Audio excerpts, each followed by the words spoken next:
Tonight, at some point, you're going to wake up, not because you need the bathroom, not because your phone buzzed, for no reason at all. Your heart will be going slightly too fast, the room will feel too quiet, and some part of your brain will be scanning the darkness for something it can't name. You'll lie there for a few minutes feeling vaguely stupid and then go back to sleep. Here's what nobody tells you. That feeling isn't anxiety. It isn't a sleep disorder. It isn't your body malfunctioning. It's 50,000 years of survival memory that hasn't gotten the update yet. For almost all of human history, the feeling you just had would have been correct. Something was out there. Leopards hunt at night. Hyenas hunt at night. The predators that killed our ancestors didn't hunt in the afternoon. They waited for dark because that's when we were blind and they weren't. Your ancestors didn't wake up at 3 a.m. because their minds wandered. They woke up because the ones who slept straight through didn't make it. So your body developed a system. Every few hours, scan the perimeter, listen, smell, make sure nothing is coming. That system is still running inside you right now. The question is, once they were awake in the pitch black, surrounded by predators they couldn't see, what did they actually do? First, you need to understand how dark it actually was. Not power outage dark, not curtains closed dark. Absolute darkness. No streetlights. No screen glow. No neighbors' windows. When the fire went out, you could not see your own hand in front of your face. And out beyond the edge of camp, something was always moving. The leopard is the reason early humans developed the habit of sleeping in trees. Not for comfort, not for the view, because leopards don't climb as well as we do. And on the ground, you were prey. Anthropologists studying modern hunter-gatherer communities have documented that people who walk away from camp at night are significantly more likely to be killed, not thousands of years ago. Now, still, today, the darkness wasn't a metaphor. It was an active threat with teeth. So the campfire wasn't a nice thing to have. It was the single most important piece of survival technology our ancestors possessed. A campfire creates a circle of safety roughly 30 feet wide. Inside that circle, predators won't come. The light blinds them. The fire unsettles them. Outside that circle, you take your chances. Here's where it gets strange. Because they weren't just lying awake out of fear, they were supposed to be awake. In 2001, historian Roger Ekirch spent 16 years digging through historical records, prayer books, court documents, medieval diaries, doctors' manuals, and found something that rewrote what we thought we knew about human sleep.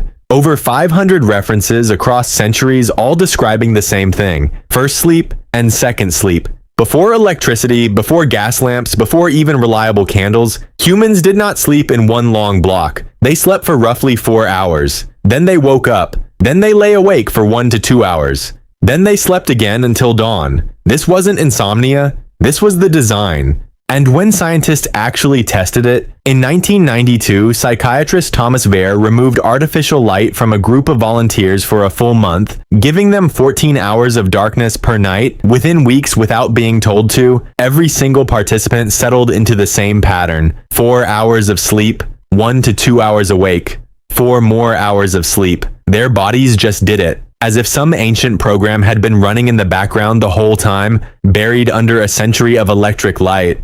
But here's the part that changes everything. Wehr measured his subjects' hormone levels during that wakeful period. What he found wasn't stress. It wasn't alertness. Their brains were producing elevated levels of prolactin, the same hormone released during deep meditation, the same hormone released after orgasm. They described the experience as peaceful, reflective, almost trance-like. The quiet hours in the middle of the night weren't hours of terror. They were the calmest state the human brain can reach. Your ancestors didn't dread waking up at 3 a.m. They expected it. They used it. So what happened during those hours? Anthropologist Polly Wiessner spent years living with the Ju hoansi Bushmen of the Kalahari Desert, one of the last groups still living something close to the original human lifestyle. She recorded their conversations, all of them, day and night. During the day, about 80% of talk was practical: logistics, food, territory. Where are we hunting tomorrow? Which plants are ready? Who owes what to whom? Daytime conversation was work. But at night, around the fire, something shifted. 81% of nighttime conversations were stories, not gossip,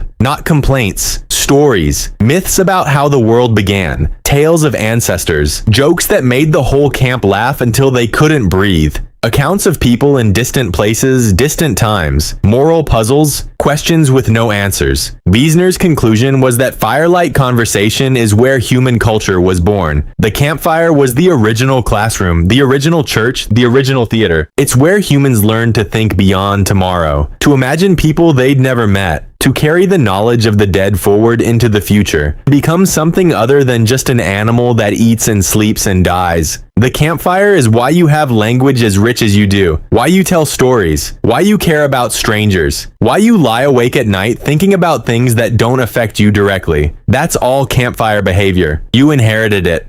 But we need to go back to the fear, because here's what most people miss. The ancient humans who woke up at 3 a.m. terrified of the dark, those were the ones who survived, not the heavy sleepers. Not the ones who felt totally safe. Not the ones who rolled over and ignored the sound outside camp. The nervous ones. The vigilant ones. The ones who couldn't fully relax even with a fire going. Those were the ones who made it to morning. Who had children. Whose children had children, all the way down to you. Your 3 a.m. heart racing isn't a flaw in the system. It is the system. It worked perfectly. And here's the strange comfort in that. The people who don't feel that fear, the ones who never feel watched, never feel uneasy in the dark, never jolt awake for no reason, they come from a very short line. You come from a very long one. Every ancestor you have made it through, nights exactly like this, in the dark, listening, heart going slightly too fast, and they survived.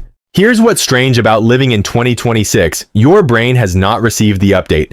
It doesn't know about LED streetlights or deadbolts or the fact that there are no leopards within 4,000 miles of you. When light hits your retina at 11 p.m., your brain reads it as midday. It delays melatonin. It keeps you wired. It fights the sleep your body is trying to start. When you lie awake at 3 a.m., that reflective, quiet, slightly anxious state, your brain is doing exactly what it was built to do.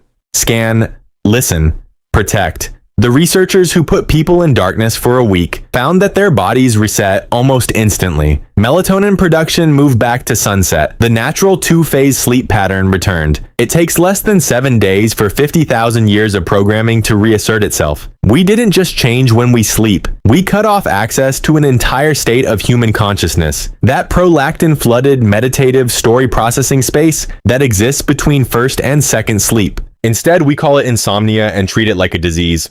Your ancestors spent those quiet hours lying by a dying fire, listening to the dark, telling stories until they couldn't keep their eyes open. They were scared. Of course they were scared. But they were also more awake to the world than most of us ever are. They felt the cold air on their faces. They watched sparks drift up towards stars so bright, it looked like the sky was on fire. They told their children where they came from and where they were going. They sat in the middle of an enormous darkness that could kill them, and they made it mean something. You wake up at 3 a.m. with your heart going too fast. That's not a glitch. That's them.